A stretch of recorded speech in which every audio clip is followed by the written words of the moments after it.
We are cultivate. cultivate. We are cultivate.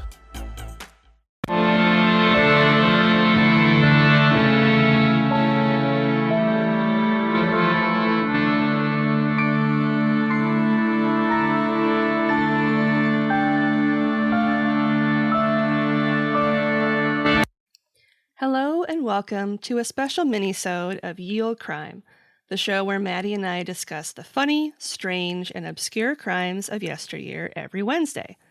This special bi-weekly segment is called Can You Crack the Cramp-Word, which is slang for a difficult or obscure term, which I thought was very fitting.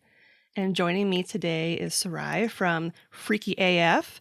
And before we begin, I'd like to give her the opportunity to tell us a little more about herself and her show before we start the game. Hey guys, what's up? It's Syrai from Freaky as Fuck podcast. Freaky as Fuck is kind of just like a casual, spooky podcast where I kind of dump all of the information that I have on all of the things true crime, paranormal. I've been really getting into like dark history, so that's fun. And I kind of have you guys to thank for that. You guys are a huge inspiration to me. So thank you. I'm excited to be here. Yeah. Well, that's a nice compliment, so thank you for that. It's true. I'm also very excited to have you on because I've been binging your show and I really enjoy what you do on your show. So it's nice to have you. Thank you. So you explain what the show is about. What sort of inspired you to create your show? So I was introduced to true crime at a very young age. My mother, she was a big fan of like CSI, Miami and stuff like that. So, and I spent a lot of time with my mom as a kid, and I just would sit there and she'd be watching it and I'd just be like, what's this? And it just kind of grew on me. I was just like, this is interesting, as like a 7-year-old learning about like murders and stuff like that. But it really stuck with me. And then it just kind of became something that we bonded over. And then it's always really funny because when we're around family or something like that, they always joke. They're like, oh, well, if you ever need a dead body, hidden or something, you could just go to Syrai and her mom. She'll know what's up. So yeah, it started off as like a bonding experience between me and my mom. And then, as I grew up, I just kind of accumulated all of this knowledge and all of this weird, information that I didn't know what to do with. So I was just like, you know what? Like, I'm pretty sure there are people out there who would be interested in the same thing. And I feel like, I could just share my information like I did, with all of the other people. But this time people would actually want to hear it. Exactly.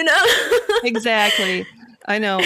A good barometer for me is, and it's not actually a good barometer, when I go to like meet people for the first time and they like ask about what I do, and whenever I mention the podcast, they're like, oh, what do you talk about? And I'll be like, oh, fun things. Like, did you know that people apparently taste like spam? And then they're like, wow. And I'm like, cool, this was weird. Right? And I did that. I get that 100%. So I totally, see, this is why this is a thing. I know. We just kind of go together. I know. I let it slip to some coworkers one time and they were like, wow, how do people know that? And I was like, I don't know, but people know it. So I know it. So better watch out. It's a known thing. Right. So sorry I ruined your day, but now you'll know that forever. Yeah, give them something to think about, for the rest of their week. Yep. You never know when it'll come up during trivia night at bingo. You know what I mean? Exactly. Always got to be prepared. Yep. So you kind of talked a little bit about, the true crime aspect of your show. So what kind of got you interested in the paranormal aspect of things? So paranormal, I grew up watching Ghost Hunters, and that fascinated me as, like, growing up. And I think, it's so weird because it was one of those things where I was like afraid to watch it, but I was Yep. like, I just couldn't stop. Mhm. And then just like, the older that I got, I was like, nothing like this has ever happened to me. And part of me is like really okay with that, but then another part of me is like yearning for it. I'm missing out. Right? Like I feel like, and it people always ask me too, so they're like, so do you actually like believe in like ghosts and like spirits and stuff like that? And I'm like, I definitely like to keep an open mind, but I Mhm. will be a true believer, when something happens to me, and it has yet to happen. And here's hoping till one day my eyes will be open to the other side. There you go. Yeah. Yeah, I grew up watching Unsolved Mysteries, so that was like my jam. Oh And yeah, yeah. it's the same thing. Like whenever the like paranormal segments would come on, I'd always be like super freaked out, like, oh, should I be Yeah. watching this? But then yeah, it was the same thing. It's like when you see a train wreck, like you should look away, but you can't. You Exactly. have to keep looking at Exactly. it. And it's, and that's one of these things about like, that also kind of got me into like podcasting as well, was just like, one day I just got curious as to like, what other people, thought of the same subjects. And I think that's something really cool that we do, that we just kind Hmm. of like, it's like a huge conversation to have with everybody. And it's so nice to like have the same interests and stuff like that. It's Hmm. it's awesome. I know. It's nice to find like-minded individuals who are like interested in hearing like your take on a case or, talking about a case or something, some weird cryptid or something or ghosts. And yeah, it's nice having Exactly. someone else who you can talk to without feeling like you're secretly being judged. Exactly. And with the whole paranormal aspect, I just put out an episode on the St. Augustine Lighthouse in Florida, and I got a bunch of people come to me and be like, "Oh yeah, I've totally been there and it's so weird. Like there's definitely something going on over there." And I'm like, "I want that. I need it. I just want to, I want to be scared." I know. I'm I'm very excited because I get to, for work, go to New Orleans in June, and Oh I'm my really goodness. looking forward to going there to like experience it. 'Cause I've never been, and so I'm like super Mhm. excited. So if I experience anything, I'll let you know. Yes, that's like spooky bitch central, New Orleans. Exactly. It's like I a know. mecca for like us. I You know. gotta go at least once. I know. And I'm going, one of my coworkers that I'm going with, she's never been either. And I was like thinking to myself, because I looked up where the hotel is that we're staying at to like Hmm. see what's around us. And I was like, the Museum of Death is within walking distance. Oh my goodness. So I'm going to have to I like would have been low key like, bring it up to her and be like, hey, how would you feel about going to Museum of Death with me?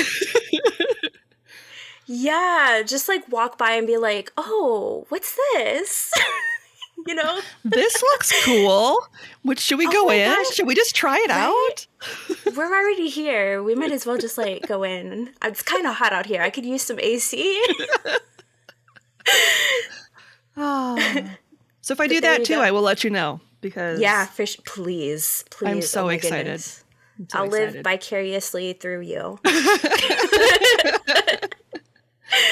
Sounds good. Last question. What is one episode that is either your favorite or one that you would recommend our listeners check out first? Ooh, I feel like my Constance Kent one is a pretty good one. So that one's 19th century. And, Constance Kent, she was a crazy broad. Hmm. It's very, very true crime. It's very, she was sneaky with it all. And I had a really good time actually recording that one. So I think that one was my favorite to record, to listen to, and yeah, I definitely feel like that's your audience right there. Cool. Nice. I can't remember if I listened to that one or not. I'll have to go back and check it out now if I haven't. Oh man, she was insane. A lot of the female criminals back then were pretty insane. That's Right? Right up your alley. I'm there. I could picture it right now. Exactly. Hey there, friend. My name's Syrai, and I host a spooky, casual podcast called Freaky AF, where I tell you stories of conspiracies, true crime, and of the supernatural. So if that's your kind of shiz, come check us out. I'm sure we'll be great friends. You can listen to us on Apple Podcasts, Spotify, Spreaker, and a bunch of other places. Or you can look us up on Twitter and Instagram. We're Freaky AF Pod. That's FREAKYAFPOD.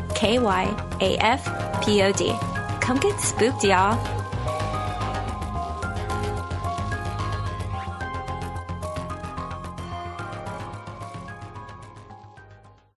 All right. Are you ready for some slang terms?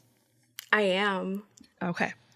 All right. Your first term is dilly down. A dilly down. All right. That sounds like a drunk dance. Like a dance that you would do while drunk, like super inebriated. I'm going to take... Yeah, that's what I'm going to guess. Okay. A dilly down is a lullaby. Maybe you could sing like a sea shanty, a drunken sea shanty. Now I'm just like picturing like some old drunk dude with like a baby just like screaming it a lullaby, you know, trying to like rock it to sleep. Or the baby's laying there, or a small kid, and he's like drunkenly playing an accordion or something and like singing. And the kid's just like got the blanket up over their face, like, I don't know what's happening and I'm freaking out. Like, I thought you were going to tell me a story. Mom, make Grandpa go away. He smells weird and he's scaring me. That was the best accident ever. I'm so glad that that happened.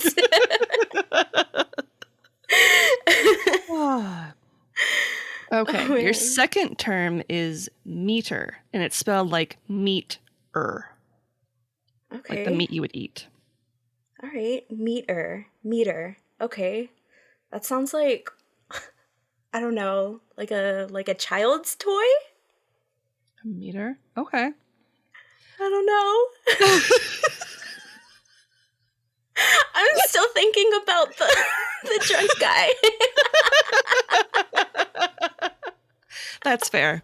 That's fair. So what is a meter? A meter is a street term that means coward. Oh, God. See, I would have never guessed that. See, and I wouldn't either, so don't feel bad. Well, dang. I guess I'm too modern. I know. That is... I'm trying to see if I can figure out where that comes from. You darn meter. I'm going to start using that. Start using that. You are such a meter. And they're gonna be like, what? What does that mean? Don't worry about it. I don't eat a lot of chicken. What's going on? I don't understand. I'm pescatarian, thank you. No thanks. I'll pass. That was a good one. It is. Like, they were really fun. Thank you for that. Drunken accordion guy. I'm going to be thinking about that for the rest of the week. Like, that's just going to be, like, that's just my mind. Like, 24/7. Like, if you ever go inside my mind, that's what's going on in there. That's cool. Babies playing with meat sticks and... Right? Drunk people scream singing at babies. I just picture like a child with like one of those giant like turkey legs that they have at the Renaissance Festival. It's like, yeah, Grandpa, get it. That's a great jam, Grandpa. Oh my goodness. This is such a rager. I cannot. I'm literally crying. Oh, I'm getting sweaty. I'm laughing so much. I know. Oh my goodness. Well, on that note, I would like to thank Syrai for joining me today for Can You Crack the Cramp-Word? And before we go, could you please tell our listeners where they can find you on social media? Absolutely. I'm on Twitter and I'm on Instagram and I'm at Freaky AF Pod on both of those. And yeah, come hang out. Yeah. And I should ask, I don't know why I don't include this in the script, but when do new episodes come out of your show?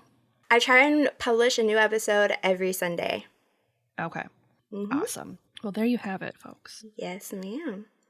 And on that note, as always, I'm Lindsay, and I'll see you next time with another tale as old as crime.